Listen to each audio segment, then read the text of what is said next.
That's for you. Just clip him onto your... Yeah, whichever you want, mate. Whichever you want. Yeah, second half they then started passing it around, made a couple of subs. Things were moving way. And then they scored. Theo erupted. It was awesome. Just that reaction Love from a it. 7-year-old. So that doesn't go, because me and my nephew do that now. Just seeing him and me just like to each other. Yeah. And then they conceded a penalty in the final second of the game. Then it all like kicked off. One of the Salford players got sent off because he pushed a Rovers player in the face. Yeah. And then he saved the Did penalty. he drop to the ground? Yeah. The Rovers like, Oh, yeah. Like he did It was like that push and he just went... and he saved the penalty. So again. Start celebrating the goal. But his favourite bit was, "You're shit." And that was his favourite. Yeah. And he did it a couple of times and looked at me and I went... Yeah, at football, this only... Mate, I have to say, I'd say the same thing to Dylan, and it'd be like, right, we're going to football, and obviously we know that some people swear at football, but at football, we can hear them swearing, we don't swear, or if I do swear, I don't mean it, and obviously we don't repeat. Yeah, Theo was explaining it as, "Oh, you're SHIT." Yeah. I was like, fair play. Nice. I'm like, do not repeat you. You're in shot? Yeah, you can probably edge to me a touch, I reckon. Is the seat comfy enough? Yeah. Nice. I've got like a list of sort of questions here, some that I've given you. Yeah. Some of it are in fillers. I don't want it to be too interview, question, answer, so we'll try and be conversational with it. Yeah. Some of them will be, and some of them are naturally just going to go into like the next question. Does that make sense? Yeah. So camera's already running, so I will do a quick intro now, and then I'll get you to do... I'll do a quick intro and introduce you, and you're probably just going to say thanks. Difference. Cool. What we Quite need... cool setup there. Yeah, not bad for yeah. 50 quid lights. That was 15, 20 quid. That was like 20 quid. And it came today. I forgot I ordered it. Timing. But there's not enough cable. So what I need to do is extend the cable, tuck it in here, and get it all the way down the bottom. Yeah. So what I'll do is, Matt Musgrove, if you're watching this, I will get you to come in, make this look prettier. But for the time being, I was like, happy days. Yeah, and it looks okay in the background. I'm not quite sure, because that screen's not amazing. I'm not sure how it'll look on YouTube, but we'll worry about that later. Yeah. Right, welcome. This is the Talk of the Monarchy pod. We'll start again. Great start. Welcome to the show. This is the Talk of the Monarchy podcast. I am your host, Ryan Nichols. This is our first official show with a guest. I'm really, really excited to introduce that guest, and it is Dec Flood. Welcome to the show. Thank you. We are going to get stuck right into this. I've got some questions from members. I've got some questions from the leadership team, and then I've got some questions that I think just some of our viewers will want to know. But the most important, and this is a get to know you question, can you tell us a bit about your background? So maybe a CV overview of your skills and qualifications. And then we'll end it with, how did you first get into fitness? Okay. Shoot. So yeah, it started, well, we can go straight back to school straight away. This whole sitting at a desk was never, ever going to be for me. I'm already sat here shaking my legs around. Yes. Never been for me. Sport, football was always my go-to. College was football, sport, and then we kind of touched on a tiny bit of gym, fitness, a level 1. Chippenham? Yeah, Chippenham, yeah. I went to college, and sorry to butt in, Dec. Yeah. I went to college, and then I was interested in the gym, and my uncle gave me a weights bench, and then I went to college, and they were like, yeah, the gym's free. And I was like, free? Yeah. Like, yeah, I can come here as much as I want, whenever I want. Yeah, They're like, exactly yeah. I was like, yeah. This is amazing. Yeah. So yeah, I loved it. Sorry, go on, carry on. That was how I started as well. So the college got you into it, like a very basic level 1 kind of course to go with your college course you were doing. And I've always been quite tall and slim. So the thought of trying to put on a bit of muscle was always my go-to. I've always been that skinny kid. So touched on it there, got into it, got interested, got to that point where, football isn't going to go where you want it to go. So looked into that further then, like, can I go on to be more of a fitness person? So then it was looking at courses from there, found one, and I was like, right, let's take this on, let's become a personal trainer. What age were you when you did your PT qualification? Good question. Was it 17 or 18? I think it was 18. So, real young. Yeah, I went straight into it. Nice. Straight into it. So it wasn't another thing. No, not in my head. That was what I was going to do. Yeah. And to be fair, never looked back. So yeah, awesome. It's worked out all right. But you touched on football. I do want you to go back. You touched on football a couple of times. Football team. Who do you support? So I am a Savic fan through and through. I have over time had to have a Premier League team from mates and things like that. Sure. So we can have that banter, that abuse. So that's Palace now. We're flying high, unbeaten. I really like Palace. We're on fire. I would say that they're my second team. Yeah. To enjoy. And that does change because do you remember, of course, do you remember Spurs under Pochettino? Yeah, great Yeah. team. With the young I English enjoyed players, watching Dele those. Alli, Eric Dyer, lots of fights. So they were a team that I looked at in the background. For those of you who don't know, I'm a Man United fan, so there's not a lot to be excited about or celebrate. So, I hope we get your manager. But Palace are that team. I think they've got the right players in the right positions. Yeah. They've got the flair players in the right positions. That's it. And everyone else can run in battle. I love it. But anyway, sorry, I'm interrupting again. Go for it, Palace. Palace, and then grew up going to Rovers, Bristol Rovers. Sorry, you City fans watching. I'm a gasset. Yeah, I love it. Sorry. So there's three kind of teams, but Cool. you've got to have that when it's a bit boring up in Scotland. Yeah, I get you. I'm sorry, before I interrupted you, PT qualification 17, 18. Yeah. You were going to carry on with? Yeah, did that, and then it was a case of just finding a job. I didn't know too much about the industry. I didn't know where to look. Obviously, for me growing up, it was like the leisure centres. Yeah, same. Yeah, that's all I knew. I didn't really know of gyms, but Gym UK back in the day, got my first role in there. Bumpers Farm? Absolutely. Okay. There's been a few that have come out of there. Tom Dunn, one of them. Yeah. I remember Tyrone Mings being in there as well. So we've had some names come out of the Gym UK.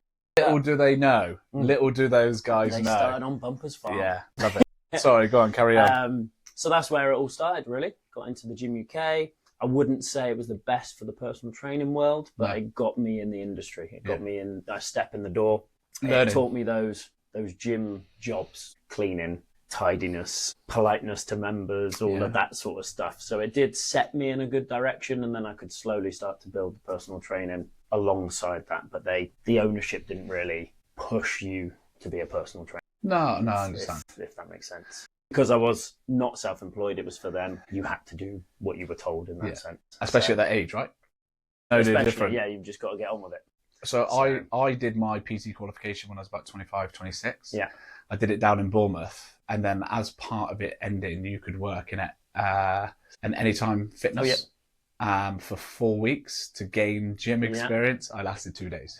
Hated it. As soon as I finished my qualification, I knew I never wanted to do one-on-one. Yeah. And to be honest with you, even back then, even though I've always loved the gym, I never thought I would ever work in one or own one. Obviously, being a gym owner now, that's changed. And I love group training. And I've been asked hundreds of times about doing one-on-one. Yeah. It isn't for me. Earlier, if you had to choose between one-on-one and group training, which would you choose and why? So that's a tough question you do a lot now because of working at Monarch. So before I would have gone straight away one-to-ones. Okay. Because of that rapport you build between one another. You're straight in like, how did that go at the weekend when you did that thing? And you're like, oh, he remembered. Did you ask that girl? And it was great. Yeah. And I love all of that. But now I'm doing Monarch. That's a tough question because I enjoy that group coaching now. You can give us a bit of an overview in a second. And again, this is going how I want it to go, but not in the structured order of which I've gotten stuff written down. But Dec used to work at Optimum in Tetbury. You now work at Monarch. Would you go back to working at a regular gym? As long as you didn't have to, if there was always a choice. Yeah, I would stay within that CrossFit environment. So at the moment, you've got a bit of both. Yeah, fine. Yeah, got that nice happy medium, and I'm enjoying the both. I love the group training. One-on-one isn't really for me. I think that the tough one is because of my character. If someone's not ready to give it 110% and get like dirty and down in it and push themselves, I don't have the same buzz. Yeah, it's tough. Not how so for me, I don't need that in a group setting though. Yeah. So I can have a group setting where someone's like, oh, I've got an injury, or I'm not feeling great, or they're just a bit flat because they've had a tough day. I don't need them to be buzzing as long as I've got other things going on, like dynamics and personality. And half the time, other people will feed off other people in those classes. So if they've come in not feeling it, they actually build their energy off the rest of the group. And I probably feel a responsibility if someone does come in and they look a bit flat and they're not their usual self. I probably feel a bit of responsibility to be like, oh, let's get what can I get out of you? Does that make sense? I'd probably do the same. Yeah. If I can see there's some in there, I'm like, oh, come on, we'll feed off it and try and build you into having a good session so they can walk out the door and be like, oh, do you know what? I'm in a better place than I was when I got in. Yeah. Yeah. I like to feed that. And let's touch on Optimum. You were at that gym for how long? 4 years? Pretty good innings? 4, 5, something like that. And if you were to describe the Optimum gym and setup to the viewers, give them a brief overview of what Optimum was like. In ways similar to Monarch. It tried to have that functional feel to it as well, but you had those fixed machines, you had the squat racks, you had lat pull downs, treadmills, all those types of bits. So very commercial gym, but having that freedom of the functionality as well. Yeah. So it was kind of a halfway home, so to speak. The gym I was at previously was very commercial, very just machines everywhere. Yeah. Trying to find a bit of free space was hard work. Fine. Because you had a machine in every free space. So Optimize. Kind of medium, that happy medium between CrossFit and commercial. But yes, it was a different feel completely. You didn't come over to Monarch full time straight away. No. So let's give the viewers a little bit of an overview of when did you first hear about Monarch? How? So who was your link? I know who it is, but you can explain to the viewers who your link was. And then third question, and apologies, I'm pumping in with questions. What took you so long to come over to Monarch? And give the viewers a bit of an understanding about how those decisions came up. So me hearing about Monarch came from Rye White. I'm gonna say, and he'll probably deny this, he was crying for me to come over. Yeah. He said, "Look, you're the best I know. I need you there.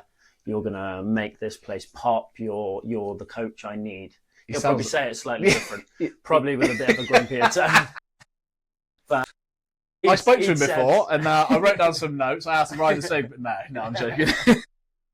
But he had said, "We're thinking of opening up this place. Would you be interested?"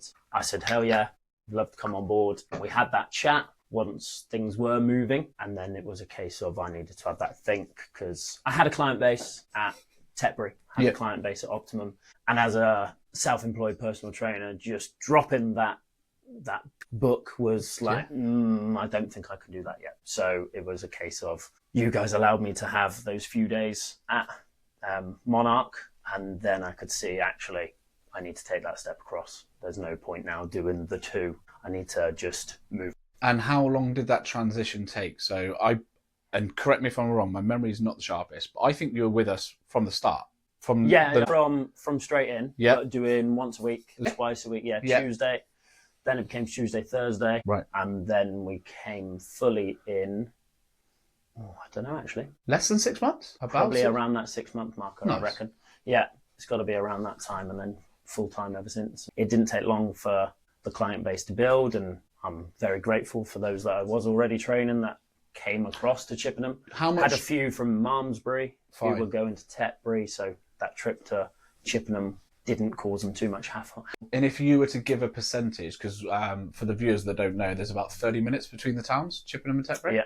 So it's quite far. If you're from Tetbury, you're probably not going to drive to Chippenham to come and do a PT session, or certainly not on a couple of times a week or whatever. Yeah. So if you were to look at your group that you had at Optimum, as a percentage, how many of them would you say stayed loyal, tried to stay loyal to be with you, that came over to Chippenham when you were moving over to Monarch? Wow, from what I had, maybe a good 40% of them. Unbelievable. Nearly half.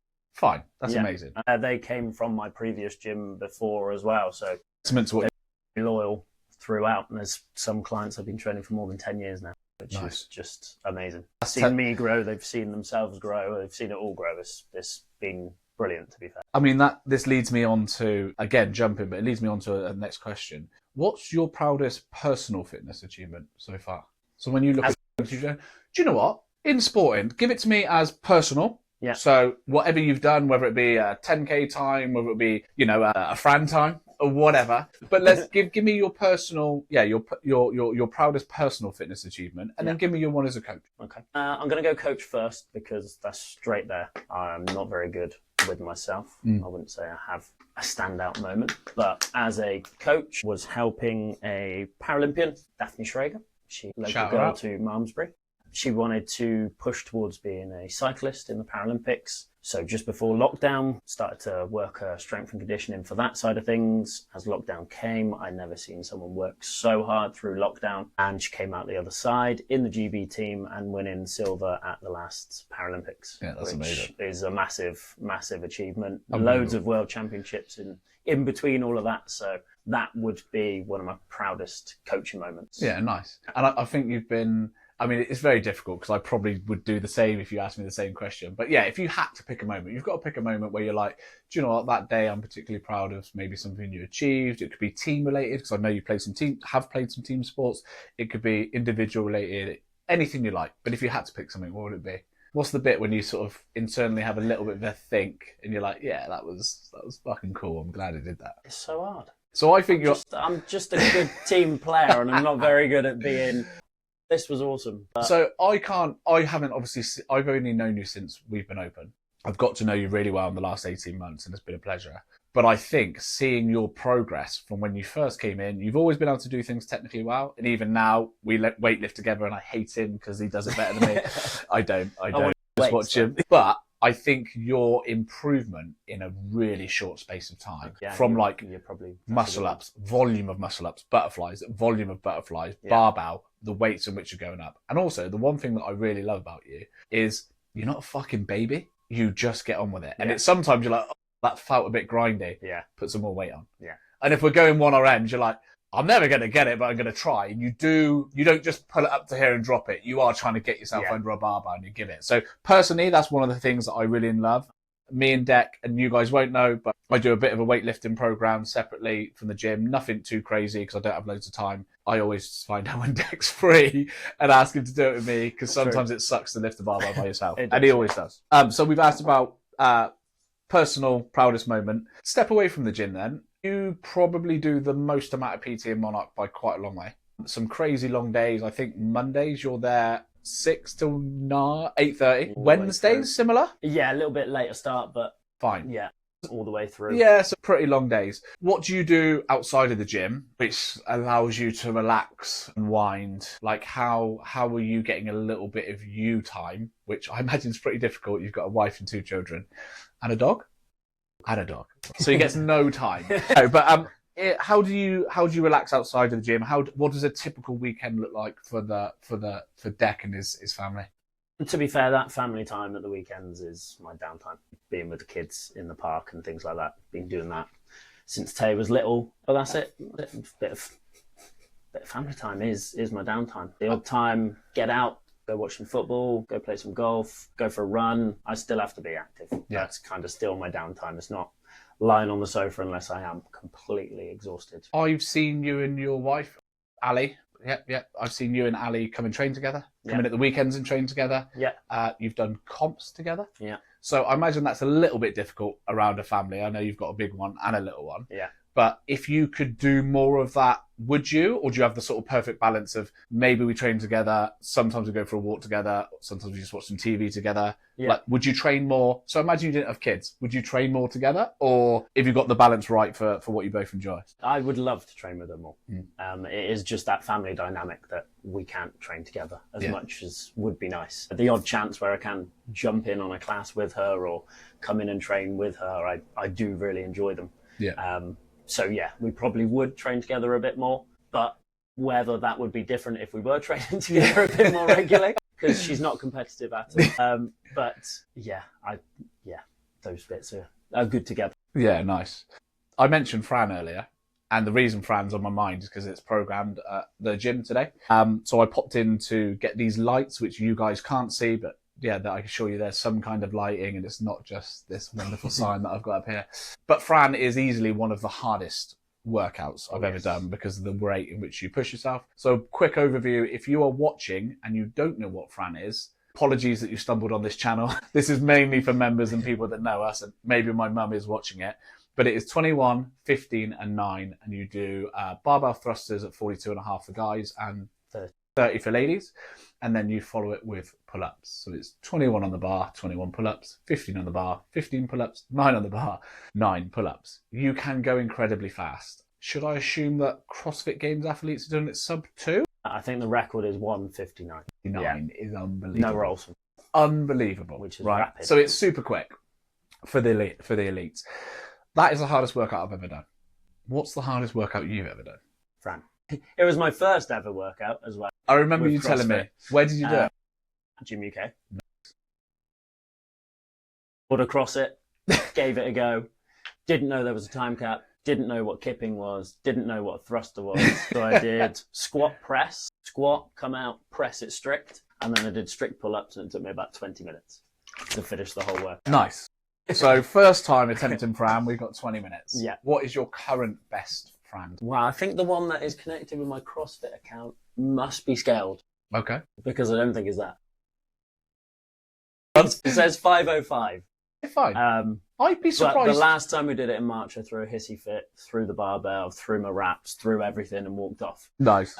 It may be because Rye White was next to me and finished it by the time I'd done 21s. He's quick. Yeah, that's enough talking about. Yeah. He's quick, but he's an asshole. Yeah. No, we're joking.